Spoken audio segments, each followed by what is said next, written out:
So this is a video made on Tuesday the 8th of October 2019.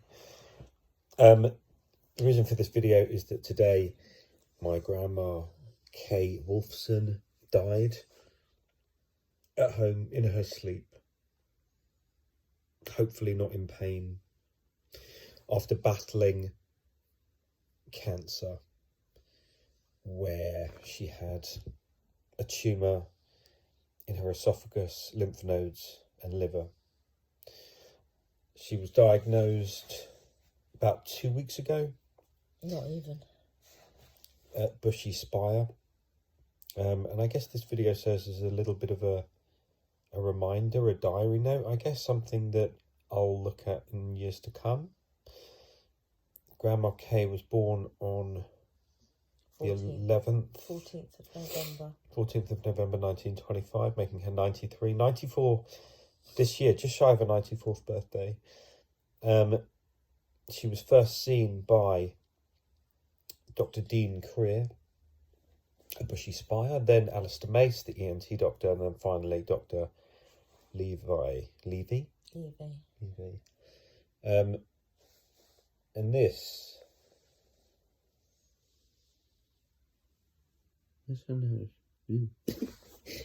this is Debbie. This is my wife. And this is her first YouTube video. She doesn't speak much. What can we say about this woman? Personally, I've known her for all of my life, obviously. She was my mother's mother. And just a really, really good woman. My mum died in 1987, so she's effectively been my mum for the last 32 years. So losing her today was expected, but a bitter pill. She was funny. She was the life and soul of the party, of the room. She was just a great woman. And all of the Facebook comments and everyone that knew her, they never really had a bad word to say about her. In fact, there's only one person that I can think of that I'm not going to name who had a bad word Unfortunately. to say about her. But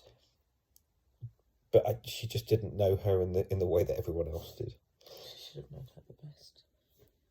Every Monday, she came round to see Grayson, our son, 14th great-grandchild, our child. Just every Monday, without fail. Drove here. Yeah. Drove until a month before she died. In fact, the last time she came here, she took Grayson out because he liked to sit on her lap and press the hooter. And he asked her to take him for a drive, and we thought she was going to drive him up the development. She drove him out the road. Oh yeah, to the roundabout, didn't she? Like, highly fucking illegal. We were like, where is she Highly illegal. I mean, none of them are wearing seatbelts. She's 93 and can't hear. Massively deaf. We wouldn't have got in a car. Meanwhile, Grayson's like, beep, beep. She was the most incredible, happy, vivacious woman.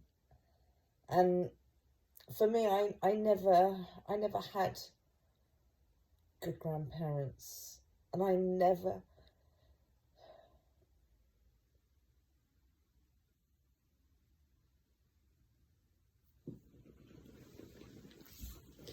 It's a difficult day. She died at 12 o'clock. We both saw her for the last time yesterday.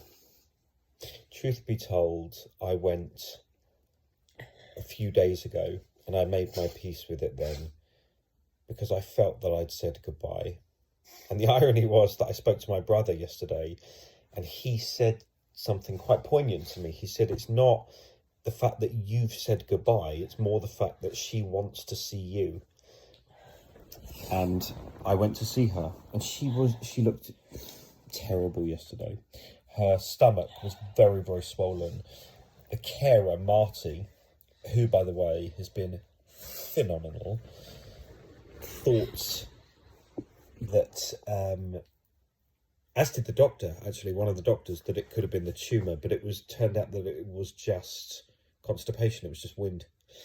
And it was funny, yesterday everyone was like, thank God it's just wind. And then today, Debbie woke me up and basically gave me the news that my last remaining grandparent had died. I think what's to be remembered is, I think if you're a good person and you act with integrity and honesty and you're honourable and ethical and kind and bubbly, that She loved life. That everyone around you gravitates towards you. I think that's what I've learnt. I think that's what I've taken from Grandma's life. I'll miss the 5570 when she picked up her phone, which by the way, I later found out was her PIN code to all of her credit cards. Was it really? You fucking every credit card. I love that one.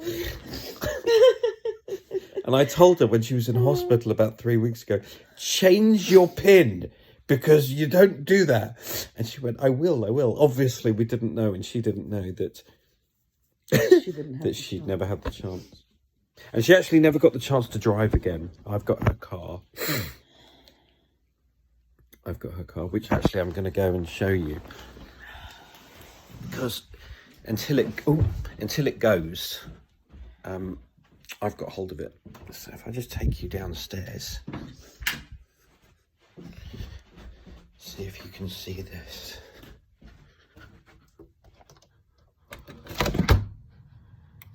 Don't know if you can see that outside, but that's her blue Toyota Aygo with the number plate KAY26.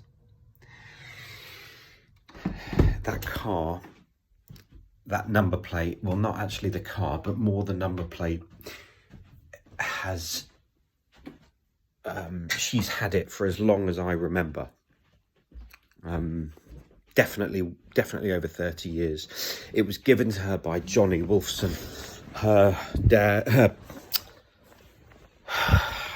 husband, her late husband, who died in, I think, 1992. And my grandfather. Stories that I can tell you about Grandma.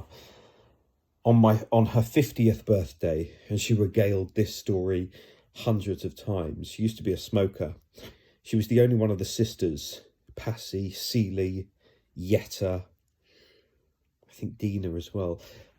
She was the only one of the sisters that smoked, and every day she used to smoke 2 packs of 20. And there used to be a birthday. Every one of the sisters, when it was their birthday, the others used to treat them to lunch at the Dorchester. And Grandma was like sitting there smoking. And on her 50th birthday, she was coughing her lungs up. And every night, every day she'd smoke a deck of fags. And every night, Grandpa used to come home with another deck of fags.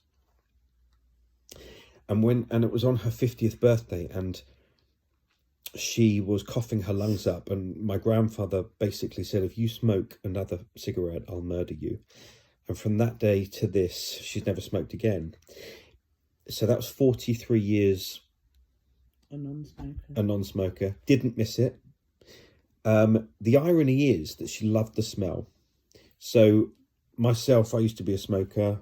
My wife used to be a smoker, and she used to love the smell. Like when we used to come in from having a cigarette, she used to stand next to us or sit next to us. She loved that. What other stories? Our wedding. Apart from dancing and being herself, she somehow tasted one of the lychee martinis, not knowing that it was alcoholic. It was the mojitos. Was it lychee mojito? Yeah, it was the mojitos. So obviously she didn't know they were alcoholic. Ends up having 4. She thought she was having a fruit juice. totally pissed. And then to add it, to make it worse, we had vodka sorbets going. And she had about 3 of them. Fucking lunatic. She thought they were lovely. She was up on the floor, throwing shapes. So drunk. Dancing with my friends, dancing with the band. She was brilliant. Even when she was in hospital, she was still talking about our wedding. Still regaling. And she always said, best wedding she's ever been to. Hands down. Hands down. She did actually say that the food was better at one of the other weddings, but for all-round ambience and the band and the speeches and this and she said ours was the best she'd ever been to. And she used to tell us that... I think for her, you were her son, not just her grandson. And to see you marry someone who she felt was a good match. She felt... Yeah, I think she had a certain kinship towards myself and Ryan, my older brother, because we're the two...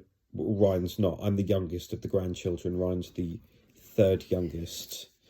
I think because Ryan married out and she saw both of us as like children, and I married a Jewish girl, there was a good connection between her and Debbie, who she called her daughter. There's a rift in the family. I'm not really going to go into that. I don't really think that's appropriate. That needs to be said. Grandma lived at number 7 Aylwoods Rise, Stanmore, Middlesex, HA7 3EH, 0208 954 5570. She bought that house, or Grandpa and her bought that house, and before that used to live in Dennis Lane. Grandma's house is quite special to me. I've grown up with it, so to speak. They moved in when I was, I think about 7 or 8, just post or just before my mum dying. I went out on roller skates once when I was very young, when I was about 11 or 12, and got mauled by the next door neighbour's Rottweiler. That was at their house. Ryan built for Grandma this pond in her garden, so he decorated the garden a little bit. Ryan and I were always there. Ryan was more so there in recent years, definitely every weekend with Jessica, his daughter, my niece. And I should actually point out that Grayson, our son, is 4, and we broke the news to him. We went up to Watford today because I couldn't really face work, and Debbie couldn't really face work, so we went up to Watford today. We took a video of Tortilla, which was her favourite restaurant. Well, we didn't even know. Which we didn't even know. Now, I eat there, Debbie eats there, and Grayson eats there. We love the tortillas, and we didn't even know that Ryan and Jessica went with Grandma there about 2 or 3 times in Watford, this burrito kind of restaurant. So I took a video for Ryan and sent it to him. Then we went to Primark. We got some clothes. We got some cheap shirts to wear for the shiver, for the funeral. Yeah, and the shiver's being held on Thursday the 10th. And it was our son's birthday in August, and Grandma was unable. She wasn't well enough to come and see him, and she said to me, "Here's some money for Grayson for his birthday." So today we spent that money and we bought him a thing, Hot Wheels thing. Well, what thing was it? Oh, it was like a slidey, like a launcher with like a cars that slide. Yeah.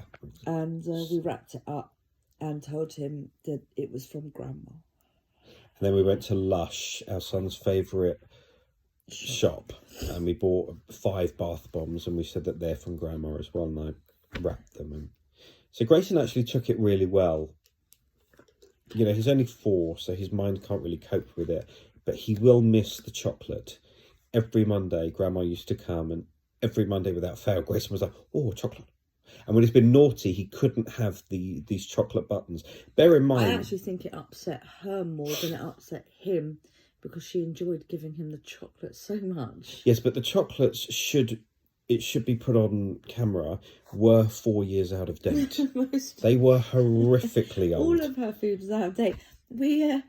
I had a load of friends over one Monday afternoon. She came here and we had a load of friends over, and she came with these biscuits. Didn't we give them out to people? And she was saying, you must have one of these biscuits. They're delicious. And they were like 3 years out of Fucking date. cardboard. We were all eating these biscuits going, oh, they're lovely. Like, trying to eat it. Go, have more. No, we're on diets. Have the children have them? No, they're okay. They don't need another biscuit. There are 3 phrases here. Fantastic. Fabulous. And Canana horror. These are the 3 sayings that we will never forget. So, Grandma, if you've got YouTube where you are with Wi-Fi, you're going to need Wi-Fi. More importantly, Grandma, you told me that you couldn't wait to dance with your husband and hold your baby. I hope you're doing it now. You were awesome. Awesome. It cannot be underestimated how amazing you were. What a life changer to me, Ryan. Me. Debbie. Literally everyone that you met. Literally everyone that you met. And I think that's the mark of a very decent person. Not a bad bone in her body. Never spoke ill of anyone. Ever. An absolute lady. From beginning to end. When my mum died, she lost her daughter, one of her children. She was broken. She was a broken woman. And that was in 1987. And then in 1992, I think her husband passed because he died of a broken heart. Couldn't go on without his daughter. In fact, I don't think it was 1992. I think it was sooner. It was like 1989. 89. Might have been 2 years later. And she outlived a vast swathe of the family. I thought she was going to sail through 100. She died just shy of her 94th birthday. It started with a high-pitched voice in May, June. Just a high-pitched voice. That was it. Her voice just changed. And she went to the NHS. She was a patient of Watling Medical Centre in Stanmore. And the GPs didn't think there was anything wrong with her. They sent her to Northwick Park. And Barnet. They did endoscopies. They did blood tests. X-rays. They couldn't find anything wrong with her. And in July... It was beginning. No, it was later than that. In July, it had gone from a high-pitched voice to cough, breathlessness. And breathlessness, that cough, that hacking cough. So finally, in August. September, I decided to go private. I said, this is it. We're going to go private, and you're going to have to self-fund. You know, you've got money in the bank. You're going to have to self-fund. And we've gone to see Dean Creer, who passed us on to a respiratory guy. No, he was a respiratory guy. He passed you on to Alistair Mace. No, he didn't. Yeah, he did. No, he didn't. Dean Creer passed us on to a respiratory guy, and I took Grandma to the respiratory guy, which he sailed through with flying colours. It was a breathing test under Alistair Mace. Yeah, same thing. And then she saw Alistair Mace. And he was the one that did the second endoscopy, and basically the one of the sides of her voice box was paralysed, and he alerted us in the meeting thereafter to say it could be cancerous, and he was very, very worried. And Grandma, I remember saying, I haven't got cancer. I know I haven't got cancer. And then we booked her a CT scan and a barium swallow. And she had to have a bloods test taken as well, another bloods test, which was to measure her Usenes or something. UVs and electrolytes. We took her in, rushed her in on the Monday to get these bloods done, and they came back fine. Then she had her CT scan. No, then on the Wednesday we went to see her, and she deteriorated. She was really bad since that meeting with Alistair.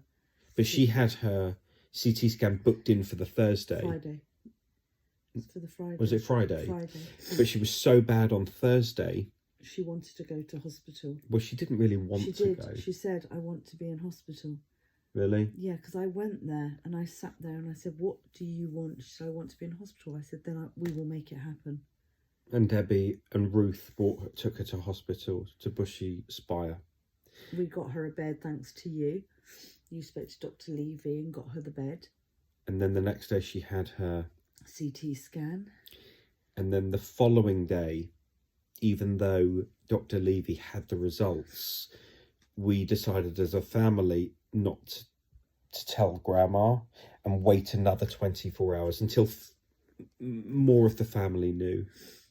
And when he told her the news, I was in the room with Jason and Ryan. She took it so nonchalant, like so well. Basically, she was more thankful that she had an answer to what was wrong, and that actually there was something wrong, rather than everyone telling her that there was nothing wrong, and her feeling like a hypochondriac. And she took it well. Ryan and I kind of left the room. We were beside ourselves. Debbie was outside. And since then, and that was about a week and a half ago, the deterioration has just been... I remember sitting at her bedside just after she had the news and you were all out the room. She said to me, it's fine. I've had a wonderful life. That's what she said. You know, you have to remember this woman was 93 years old, and when we took her into hospital and the doctors and nurses said, what medication are you on? 93, she took a Senecot every day since she was 21, a laxative. That was it. There was no medication. She had no medical... Apart from a hysterectomy, she had nothing wrong with her. She had nothing wrong with her medically her whole life. Nothing. Until the last 3 years, no, I'd say the last 3 years, she had this... She kept having this cough. Recurring, disastrous fluey cough. And she always thought she had a chest infection. Obviously, we now know it wasn't. Yeah, it was tumour. She just... The most vivacious, loving, wonderful woman. This unconditional love that she had for her children and grandchildren and great-grandchildren and her granddaughters-in-law. Yeah, it needs to be said that Jeff, her nephew, has been fabulous. An absolute superstar. As has Ruth, Stephanie, Jane, Max, Marty, the carer, Max and Danielle, Auntie, who were at the hospital. Auntie Passy. What an actress she was. She's brilliant. She's absolutely brilliant. This is not only a eulogy, but a testament to a flame that was extinguished today. And maybe others that are going through bereavement. Or maybe you're with someone that is close to the end. I made my peace. I said to Kyle when we were talking about visiting her, I said, if you hear the news today, can you go to bed feeling that you did everything you could have done and you're at peace with yourself, that you couldn't have done any more for her? And I think both of us are at the point where we feel we did everything we could. We cared for her the best that we could. And she knew it. We loved her. And she knew it. She knew it. Oh, but it needs to be said that her last words... Marty, the carer, was there this morning and asked her how she was, and she said, fabulous. And that just sums up right. On the day that she died. What it is. So the Lavoya is set for Thursday, the 10th of October at 12:45 at Bushy, where she'll be buried with her husband in a double grave with her daughter Bernice, Michelle Rose, and my mum 5 graves down. And the Shiva is at her house Thursday night, where Auntie Passy, myself and Ryan will sit Shiva. Because that's what you do in Judaism, but more so she was an Orthodox Jew. She was an observant. We will honour how she, even though I'm atheist, we will honour, or I will honour, how she lived her life.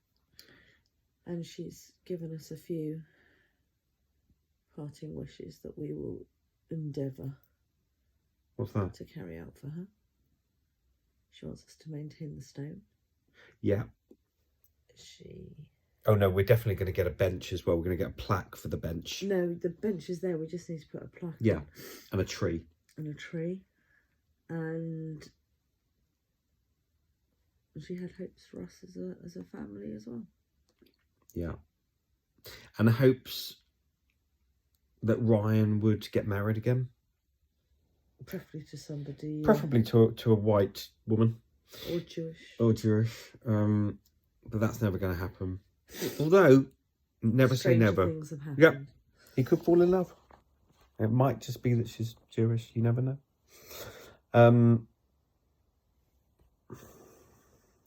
Grandma, if you're listening, we love you. We miss you. 5570. When you gotta go? You gotta go. Bye, guys.